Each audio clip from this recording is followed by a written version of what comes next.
Hello, and welcome back, my incredible AP Insight family. Abby Phillip here. The spotlight is back on Caroline Leavitt, the White House press secretary who's built a reputation for delivering sharp, unapologetic takes on behalf of the administration. This time, though, the criticism isn't coming from policy debates or press briefings. It's hitting her over something far more personal, her apparent taste in music. And the irony here runs deep, because the very artist she's publicly dismissed is one whose track quietly appeared in her own social media content not long ago. Let's cut straight to it. Why does this matter? Because it exposes a glaring inconsistency in how Leavitt presents herself publicly versus what shows up in her private, or at least previously unscrutinized, online life. When someone in her position blasts a cultural figure repeatedly, only for evidence to surface that she once embraced the same artist's work, questions arise. Is this selective outrage, or just another case of political posturing clashing with everyday reality? You decide, but the facts are hard to ignore. First, recall the backdrop. Bad Bunny, the Puerto Rican superstar whose real name is Benito Antonio Martinez Ocasio, delivered what many called the most viewed and culturally resonant Super Bowl halftime performance in recent memory. His set was a bold celebration of Latino heritage, Puerto Rican identity, and the interconnected stories across the Americas. Performed almost entirely in Spanish, it stood as a powerful statement of pride and unity, drawing massive audiences and praise for highlighting underrepresented voices on one of America's biggest stages. Yet leading up to that moment, Leavitt had already taken multiple shots at the artist. In one exchange, when pressed about whether President Trump would tune into Bad Bunny's show or an alternative event featuring Kid Rock organized by Turning Point USA, she didn't hesitate. She stated plainly that the president would far prefer watching Kid Rock perform. The comment carried a clear implication. One option aligned more with certain tastes and values, the other did not. It was a pointed jab framed as insight into Trump's preferences, but it landed as a dismissal of Bad Bunny's cultural significance.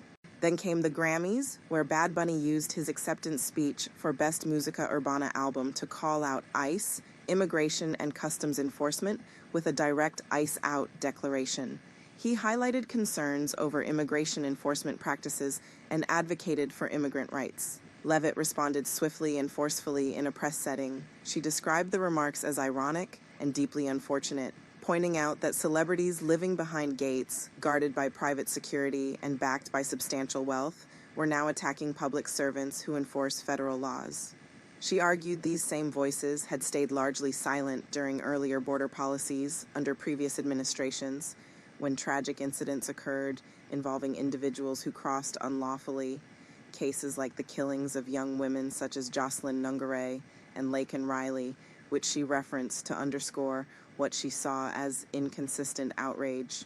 Her words were measured but pointed, framing the criticism as hypocritical and disconnected from the realities faced by law enforcement officers simply doing their jobs to protect communities from serious threats. Fast forward, and the narrative flips dramatically.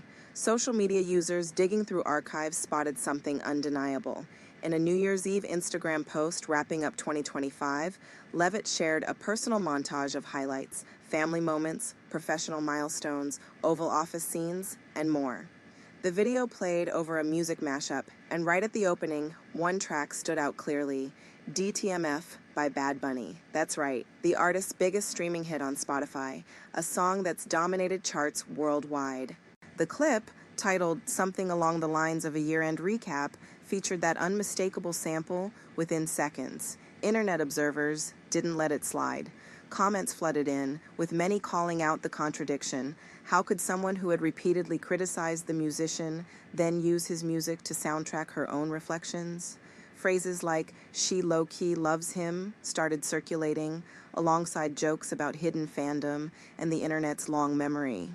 The discovery turned viral, fueling accusations of hypocrisy and sparking widespread mockery across platforms. Reports from multiple outlets confirmed the audio details, no dispute there. The mashup began with DTMF, blending into other elements for her personal video. This wasn't some obscure background noise. It was prominent enough for attentive listeners to catch immediately. The White House, when asked directly about the resurfaced post and the brewing controversy, declined to offer any official comment. That silence only amplified the chatter. Meanwhile, outlets aligned with opposition voices claim to have obtained exclusive reactions attributed to President Trump himself, praising Leavitt's television appearances, her on-camera presence, and her relentless style in interviews. According to those accounts, he described her as dominating the screen with energy and appeal. Yet those same reports twisted the knife, suggesting such compliments focus more on image than substance, especially when her music choices now contradict her public stance. Look, nobody's saying personal playlists should dictate policy or public statements. People enjoy all kinds of music without endorsing every word an artist says. But when you're a high-profile official who has gone out of your way to target a specific performer, twice in quick succession, then evidence emerges that you incorporated his work into your own content just weeks earlier. It invites scrutiny. It raises legitimate questions about authenticity. Are the attacks driven purely by principle, or do they serve a broader political narrative? Why the rush to distance from an artist whose cultural impact is undeniable, especially after his performance reminded millions of shared American stories beyond borders? This isn't about canceling anyone or policing tastes, it's about consistency. In an era where every post, every clip, and every statement gets preserved online forever, public figures face the reality that contradictions can surface at any moment. The internet doesn't forget, and neither do viewers paying attention. Bad Bunny's Super Bowl appearance wasn't just entertainment. It was a moment that forced conversations about identity, pride, and what it means to be American in a diverse nation. Leavitt's prior comments positioned her firmly against that message, yet her own archived video tells a different, quieter story. The contrast is stark, and it's not going away anytime soon. So here we are again, watching another layer peel back on one of Washington's most visible communicators. The pattern is familiar: bold declarations followed by uncomfortable revelations, followed by deflection or silence.